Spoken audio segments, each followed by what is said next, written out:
Halo, assalamualaikum teman-teman. Perkenalkan, nama saya Yusri Deni. Saya dari program studi akuntansi.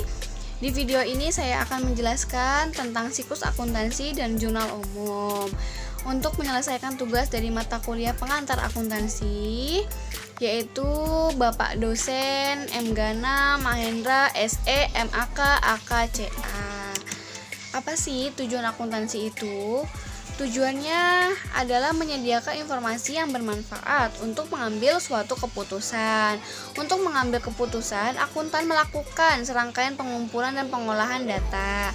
Aktivitas pengumpulan dan pengolahan data secara sistematis dapat dilakukan selama satu periode. Satu periode akuntansi itu selama 12 bulan atau 1 tahun. Siklus akuntansi diartikan sebagai proses berulang untuk melakukan identifikasi, analisis, dan merekam setiap kegiatan akuntansi dalam sebuah perusahaan. Siklus ini biasanya dicatat dalam 1 tahun atau 1 periode juga. Siklus akuntansi ada 10. Yang pertama, identifikasi dan analisis transaksi, yaitu penggolongan. Yang kedua, pencatatan transaksi ke dalam jurnal. Yang ketiga, posting ke buku besar. Yang keempat, penyusunan neraca saldo. Yang kelima, penyusunan jurnal dan neraca saldo penyesuaian. Yang keenam, yaitu neraca lajur. Yang ketujuh, penyusunan laporan keuangan. Yang kedelapan, penyusunan jurnal penutup. Yang kesembilan, jurnal pembalik. Yang kesepuluh, neraca akhir atau awal setelah penutupan. Kita lanjut ke poin pertama, yaitu identifikasi dan analisis transaksi atau penggolongan. Transaksi yang dapat dicatat adalah transaksi yang mengakibatkan perubahan posisi keuangan perusahaan yang memiliki bukti. Buktinya contohnya seperti nota pembelian, kwitansi penjualan, invoice, dan lain sebagainya. Yang kedua, pencatatan transaksi ke dalam jurnal. Maka tahapan ini mencatat semua transaksi ke dalam sebuah jurnal keuangan. Dalam ilmu akuntansi, jurnal diartikan sebagai sebuah catatan kronologi selama 1 periode tentang transaksi-transaksi yang terjadi. Dalam proses penjualan, setiap transaksi dibagi ke dalam 2 bagian, tuh debit dan kredit. Jadi harus balance ya debit dan kredit ini. Jurnal umum bingung akan disimpan di mana, di debit dan di kredit. Nah, akunnya itu ada 5, yaitu harta, utang, modal, pendapatan, dan beban. Harta dan beban ini jika bertambah yaitu di debit, jika berkurang itu di kredit. Sedangkan utang, modal, dan pendapatan ini jika bertambah di kredit, berkurang di debit. Contoh jurnal umum.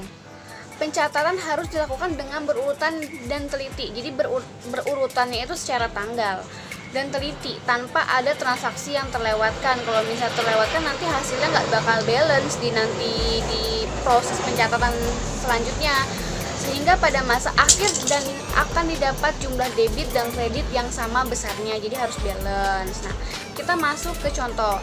Pada tanggal 1 bulan 12 tahun 2020, Nona Lia mendirikan usaha kecantikan dengan nama Salon Lia.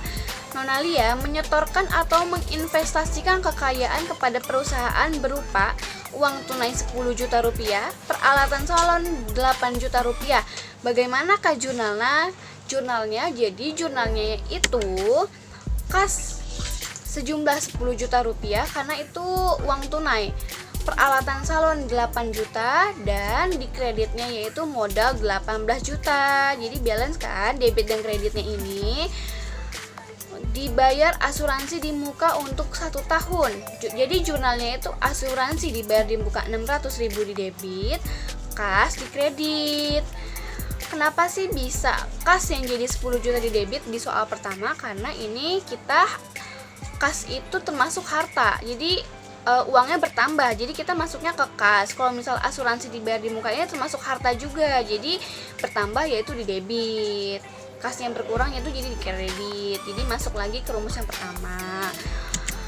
Yang ketiga, posting ke buku besar. Entry jurnal kemudian diposting ke dalam buku besar, di mana ringkasan semua transaksi ke masing-masing akun dapat dilihat. Berikut contohnya. Jadi ada contohnya itu ada tanggal, keterangan, referensi, debit dan kredit. Ingat, debit dan kredit ini harus sama juga ya.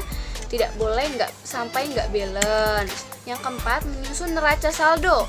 Neraca saldo berisikan daftar saldo dari masing-masing rekening pada buku besar pada periode tertentu. Berikut adalah contoh neraca saldonya. Yang kelima, penyusunan jurnal dan neraca saldo penyesuaian.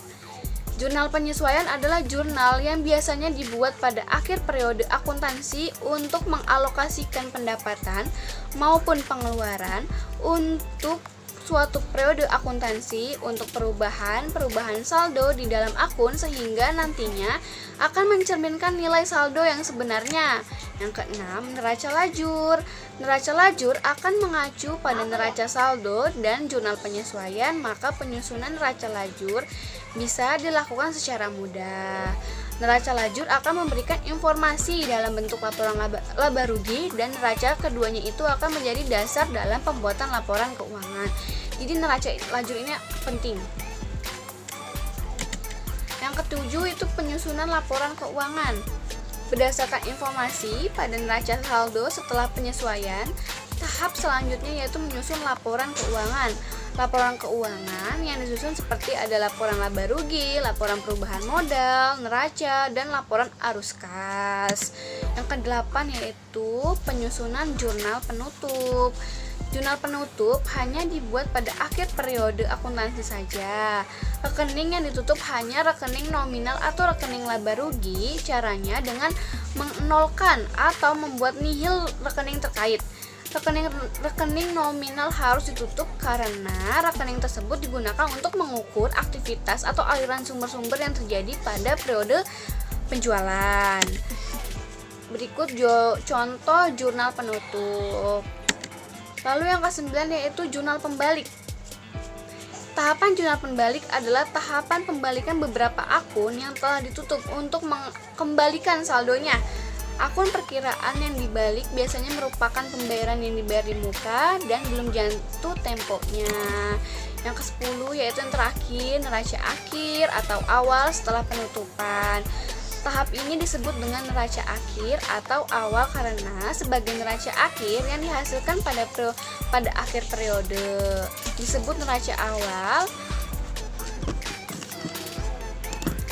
karena akan digunakan sebagai neraca awal pada siklus akuntansi periode berikutnya. Jadi teman-teman, semoga jelas ya penjelasan dari saya Yusrisdia ini, semoga bermanfaat. Wassalamualaikum warahmatullahi wabarakatuh. See you.